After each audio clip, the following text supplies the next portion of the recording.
আসসালামু আলাইকুম, welcome back to my channel. জীবন নামক গোলকধাঁধায় নানা রকম বিপর্যয়ের সম্মুখীন হতে হয়। তার উপর আবার বর্তমানে করোনা ভাইরাস নামক মহামারীর কারণে জটিলতা তো বেড়েই চলছে। ঘরে বন্দি থাকা অবস্থায় শিশুর নানা রকম প্রশ্ন বা জেদ, বয়স্কদের অতিরিক্ত যত্ন, পরিবারের আয় রোজগার নিয়ে দুশ্চিন্তা, পরিবারের সদস্যদের সাথে মনোমালিন্য, এমন অনেক বিপর্যয়ের মুখোমুখি হচ্ছি আমরা প্রতিদিন। আর এই বিপর্যয়ের মোকাবেলা করার জন্য চাই মানসিক শক্তি। এই মানসিক শক্তি বৃদ্ধির কৌশল আজ আপনাদের সাথে শেয়ার করছি। আশা করছি ভিডিওটি শেষ পর্যন্ত দেখবেন। নিজের বিশ্বাসের মূল্যায়ন। প্রত্যেকের নিজের ব্যাপারে কিছু বিশ্বাস থাকে। এটা হতে পারে নিজের জীবন সম্পর্কে বা পৃথিবী সম্পর্কে ধারণা থেকে তৈরি। এসব কেন্দ্রীয় বিশ্বাসগুলো সময় ও অভিজ্ঞতার উপর নির্ভর করে গড়ে ওঠে। আপনি আপনার কেন্দ্রীয় বিশ্বাস নিয়ে সচেতন হন কিংবা না হন, এগুলো আপনার আচরণ, ধারণা ও আবেগের উপর প্রভাব বিস্তার করবে। কখনো কখনো কেন্দ্রীয় বিশ্বাস ভুল ও নেতিবাচকও হতে পারে। যেমন আপনার ধারণা হতে পারে আপনি কখনো জব পাবেন না, এ কারণে আপনি পর্যাপ্ত সংখ্যক চাকরির আবেদন নাও করতে পারেন। আবার চাকরির ইন্টারভিউতে এ কারণে নিজের যোগ্যতা ঠিকভাবে তুলে ধরতে নাও পারেন। আর এভাবে নিজের অপ্রিয় বিশ্বাসগুলো নিজের ভিতর রাজত্ব করতে পারে। তাই নিজের বিশ্বাসগুলো নির্ণয় ও মূল্যায়ন করুন। ভালো খারাপ যাই হোক না কেন বিশ্বাসের দিকে তাকান, এগুলোর ব্যতিক্রম খুঁজে বের করুন। বিশ্বাসগুলো সংশোধন করে সুনির্দিষ্ট লক্ষ্য নিয়ে কঠিন পরিশ্রম করতে হয়। এ কাজে সফল হলে জীবনে আমূল পরিবর্তন সম্ভব। মেডিটেশন। মানসিক শক্তি বৃদ্ধি করতে মন নিয়ন্ত্রণে আনা খুবই জরুরি। আর মন নিয়ন্ত্রণ করতে মেডিটেশনের কোনো বিকল্প নেই। মানসিকভাবে আমরা দুর্বল হলে আমাদের হারিয়ে যায় আত্মবিশ্বাস। আর আত্মবিশ্বাস হারিয়ে গেলে কাজে অনুপ্রেরণা থাকে না। তাই আমরা সাফল্যের করিডরের খুব কাছাকাছি এসেও ব্যর্থতার তকমা কপালে দেই। কিন্তু নিয়মিত মেডিটেশনের অভ্যাস মনকে শান্ত করে, দৃঢ় রাখতে সাহায্য করে। আর মন ঠিক থাকলে অনুপ্রেরণার ঘাটতি থাকে না। শ্বাস প্রশ্বাসের ব্যায়াম। মনকে শিথিল রাখতে শ্বাস প্রশ্বাসের ব্যায়ামের কোনো বিকল্প নেই। সংসারের চাপ, পারিপার্শ্বিক চাপ, কাজের চাপ, নানা ধরনের চাপের কারণে আমাদের মন প্রায়ই বিক্ষিপ্ত থাকে, আর বেঁচে থাকার আনন্দটাই নষ্ট হয়ে যায়।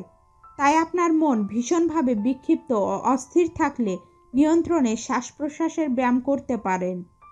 এটা করতে প্রথমে গভীরভাবে শ্বাস নিন, কিছুক্ষণ আটকে রাখুন, এরপর ধীরে ধীরে শ্বাস ছাড়ুন।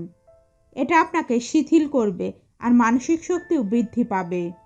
ইতিবাচক উক্তি পড়ুন বা শুনুন। মোটিভেশন ছাড়া জীবনে বেঁচে থাকা কঠিন। মোটিভেশন আমাদের প্রভাবিত করে। ইতিবাচক উক্তি পড়লে বা শুনলে আমাদের চিন্তা শক্তি ইতিবাচক দিকে প্রভাবিত হয়। অপরদিকে নেতিবাচক বিষয়বস্তু আমাদের চিন্তাভাবনাকে নেতিবাচক দিকে প্রভাবিত করে, যেটা বয়ে আনতে পারে ব্যর্থতা।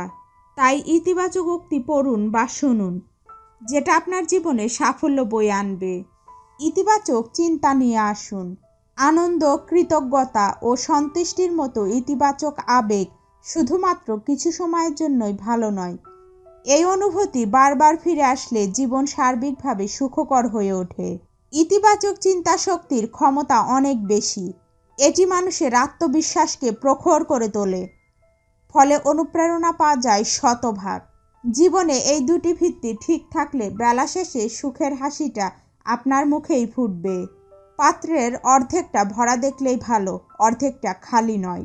সহ্য করার অনুশীলন। মানসিকভাবে শক্তিশালী হওয়া মানে মনের আবেগ দেখানো যাবে না তা নয়। মানসিক সামর্থ্য মানে আপনার আবেগের বিষয়ে আপনার যথেষ্ট ধারণা থাকা, অর্থাৎ অনুভূতির উপর আপনার নিয়ন্ত্রণ। অনুভূতি যেন আপনাকে নিয়ন্ত্রণ করতে না পারে। যদি আপনার উদ্বেগ, উৎকণ্ঠার কারণে সমস্যা হয়, তবে তা থেকে বেরিয়ে আসতে হবে। আর এটা অনুশীলনের মাধ্যমে তৈরি করতে হবে। সমস্যাকে সুযোগ হিসাবে তৈরি করুন। অফিসে দেরি করে যান বলে বসের রাগ আপনার উপর ঝরে? ঘুম থেকে দেরি করে ওঠেন বলেই তো দেরি হয়। আবার দেরি করে অফিসে গেলে কাজের চাপ, মনের চাপও বেশি থাকে। তাই অফিসে প্রতিদিন নির্ধারিত সময়ের 1 ঘন্টা আগে আসুন। বাড়তি সময়টায় বই পড়ুন, পত্রিকা পড়ুন, সারাদিন কি কাজ করবেন তা ঠিক করে নিন। এভাবে সমস্যা থেকে সুযোগ তৈরি হয়। মানবিক চর্চা করুন। মানবিকতা শুধু এক্ষেত্রেই দরকার তা নয়, বরং এটা জীবনের প্রতিটি ধাপেই আপনাকে সাহায্য করবে। শান্তি, উদারতা, মানবিকতার পথ ধরে যারা নিজের লক্ষ্যে এগিয়ে যান তারাই বেলা শেষে সাফল্যের স্বর্ণ শিখরে পৌঁছে যান। আশা করছি এই পথে চলে আপনি মানসিক শক্তি বাড়াতে পারবেন। ভিডিও ভালো লাগলে লাইক, কমেন্টস আর শেয়ার করবেন প্লিজ। এরকম মোটিভেশনাল ভিডিও পেতে আমার চ্যানেলটিকে সাবস্ক্রাইব করবেন। ধন্যবাদ।